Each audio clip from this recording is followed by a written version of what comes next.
Basically, the calculus is as follows, is that in Scotland, it looks as though the SNP would at least hang on to their share of the vote, maybe even go up a bit.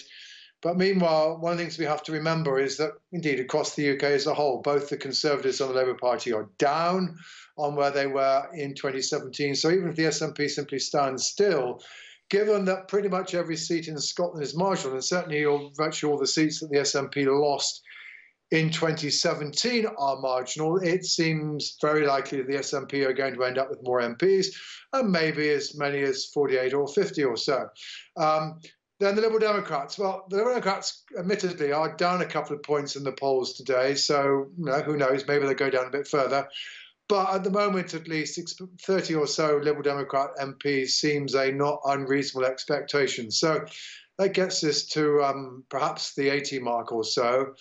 18 from Northern Ireland, guaranteed, because neither Conservative nor Labour fight there, which then add 3 or 4 from Plaid Cymru, Caroline Lucas from the Greens, and it looks as though 100 third-party MPs is perfectly possible, and we've not had that in the post-war era.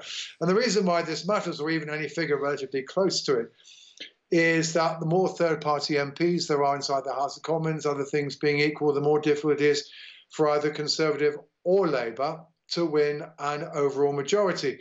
And here we should remember the last 3 elections, 2 hung parliaments, one in which the governing party only had a majority of 12 and decided that majority was inadequate within a couple of years.